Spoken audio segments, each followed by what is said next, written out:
Okay, we'll start with this. Per a tweet from Michael Benson, announced the Briedis versus Junior Dorticos World Boxing Super Series Cruiserweight Tournament Final will be shown live on Sky Sports in the UK March 21st.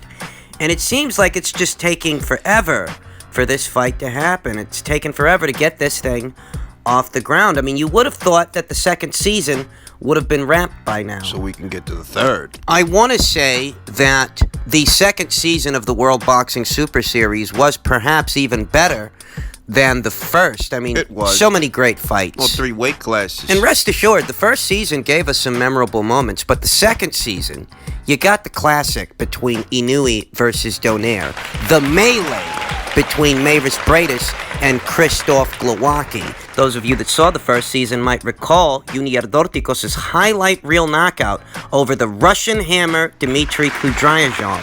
I think he topped that with his stellar knockout over the then undefeated Andrew Tabiti. I don't think a lot of people were expecting Andrew to go out on his shield like that. I don't. Unless we forget the absolute war that we got at 140 pounds between the two undefeated champions at that time, Regis Prograis and Josh Taylor. I have to say that the second season was better than the first, and I've no doubts that the third could be even better than that, as there are several weight classes in the sport of boxing right now that require the kind of consolidation that the World Boxing Super Series tournament format provides. I mean, I wouldn't be surprised at all to see the cruiserweight division make a third appearance in what could be the third season of the World Boxing Super Series, because as it stands, there are now 4 world champions in the cruiserweight division yet again. Thus, it requires consolidation yet again. At the end of this Dorticos versus Briedis fight, you know, the winner's not going to be a unified champion. Lunga Makabu, he's got the WBC. Arsen Goulamarian, he's got the WBA. And Krzysztof Glowacki, he's got the WBO. He got it back. Having lost it to Briedis, then subsequently regaining it due to the melee that was their fight, the officiating. It was a madhouse. That's what it was. So I wouldn't be at all surprised to see the cruiserweight division make a third appearance in what could be the third installment, the third season of the World Boxing Super Series. But there is a question of, well, where do they go from here? You know, 140, they've been there and done that, and all that is left in the 140-pound division is for Jose Ramirez to fight Josh Taylor, and it's conceivable that it will happen as both guys are on the same side of the street. So it's not likely that 140 makes another appearance, and it's not likely that 118-pounders, the bantamweights, it's not likely that they'll make another appearance, as Naoya Inoue is set to be facing Casemiro in his very next fight. That's a unification match. Whoever wins that fight, they're going to be in possession of 3 of the 4 major titles. And the ring belt. Thus, the bantamweight division does not require the same consolidation that some others do. One reasonable candidate for what could be a third season of the World Boxing Super Series would have to be the super flyweight division. That is where Chocolatito is the WBA champion, Juan Francisco Estrada is the WBC champion, Kazuto Ioka is the WBO champion. Bear in mind, that could change before the series is orchestrated, as the WBO has already ordered Kazuto to defend his title against 3-division WBO champion Kosei Tanaka, so could end up being Kosei that's holding on to that WBO title. Better still, Kazuto Ioka is the current WBO champion, and Jerwin Ancajas is the current IBF champion. This division, more so than some others, has the potential to yield just the kind of classic fights, the kind of classic nights the World Boxing Super Series has provided so far. And this division, more so than some others, requires consolidation. Yeah. You got 4 different world champions. Each one of them is very accomplished. Each one of them is formidable. This is a division I would like to see in the third season of the series. I'd like to see Superfly, but I would also like to see Fly. I would also like to see the flyweights participate in what could be the third installment, as the flyweights don't really get talked about as much as the super flyweights do. They don't. Right now, you got 3 different world champions in this weight class right now, and that 3 could very soon turn into 4, as Kosei Tanaka's WBO title is vacant. He's moving up into the super flyweight division, so we could see a new WBO champion crowned very soon. A look over at the WBO's flyweight rank standings reveal that Guillermo Magramo of the Philippines is their highest ranked contender, and perhaps a contest between him and Angel Acosta of Puerto Rico gets staged to crown the new WBO flyweight champion. It could happen that way, and if it does, that would bring the total number of world champions in the flyweight division to 4. Count them, 4 world champions. That is a division that will require consolidation moving forward, as the lighter weights, they don't get that much attention already, you understand. Much worse when the best guys aren't fighting the best guys. You try to hold on to your belt independent of what other world titleists are out there, and you're going to get nowhere fast. Nowhere. That's where you're going to go. Nowhere. That's where you're going to get. Nowhere. For the champions and challengers at 112 pounds, that's their best bet to get the kind of attention that the flyweight division doesn't normally get. Yes, the average boxing fan who the world titleists are in this weight class, and even the most seasoned of seasoned boxing fans, may not know what to tell you. So, if these guys want to get the kind of attention that they don't normally get, that's their best bet. And that is, even assuming the World Boxing Super Series decides to go there, decides to land in the flyweight division. It is merely my contention that the flyweight division would be a good candidate for the third season, as it does require consolidation, more so than some other weight classes, and it's not as political a division as, say, the 130-pound division, or the 135, or the 147-pound division. These are political weight classes with political boundary lines. 126, too. You'd be hard-pressed to get the kind of participation you need from those divisions, given that, a lot of those fighters, they either don't need to or don't want to participate in a tournament format. We are getting a bit ahead of ourselves, discussing what could be the third season when the second one has yet to wrap. First things first, Briedis and Junior Dorticos, they got to lock horns. On March 21st, that's what they're going to do. And it's a great fight. It's a great fight. If you know anything about these two guys, you know it's a great fight. But it certainly is a tough fight to call, it is. 50-50. Because Junior Dorticos has the kind of power, the kind of equalizer, that could end a match at any given moment. At the same time, I would say that Briedis has the more malleable skill set. Yeah.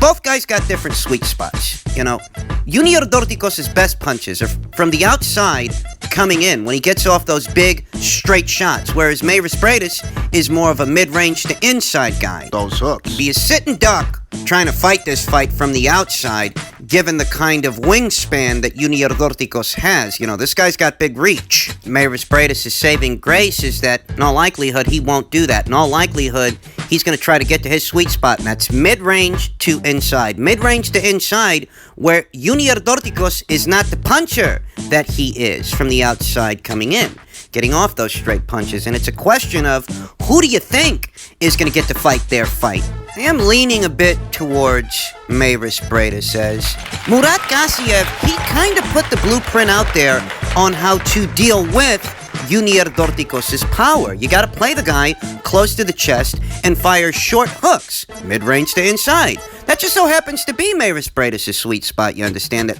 When you're dealing with these power guys, got a lot of reach. Got long arms. You stay with them, you stay on them, you rough them up to wear them down, and sap their power, sap their energy reserves. I think that this is something that Briedis could pull off. It's just, a tough ask, because this guy can chin you once, and that might be the fight. That might be the end of it. He certainly looked the man alive against Andrew Tabiti. But all things considered, Andrew Tabiti is nowhere near as experienced as Briedis, and I think that that's what gets lost in the sauce here. I think that most people don't realize how robust Briedis' body of work in the cruiserweight division is. Oh yeah, recently we saw him get the best of Krzysztof Glowacki, the WBO champion. We saw him in there against the very solid Noel Gavor.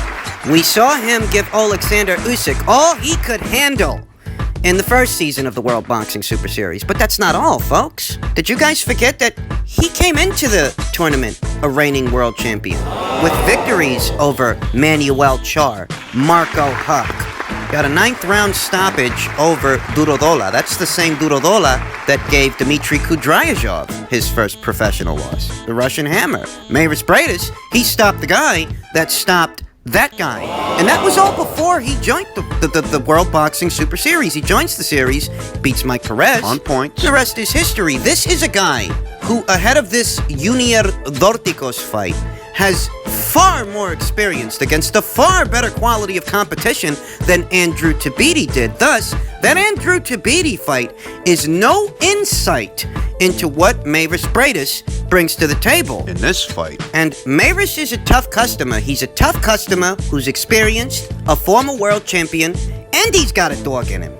That's right. He's got a dog in him. Lest we forget, if the Krzysztof Glowacki fight ended up being a melee, a chaotic affair, it's as a result of Glowacki rabbit punching this guy, and Mavis Briedis didn't take that shit lying down. Elbowed that fucker to the face. Okay, he's that kind of fighter, the kind of fighter that will respond in kind. So I have to say that even though Junior is as dangerous as he ever was in the realm of scoring knockouts, I am leaning slightly towards Mavis Briedis. I'm fully aware of the kind of knockout power that Junior Dorticos brings to the table, but hey, Masternak went 12 rounds with this guy, right? Well, you'll excuse me for thinking that Mavis Briedis is at least as tough as resourceful as Masternak is. Way or another, it's gonna be a great fight, so keep your eyes peeled for that on March 21st.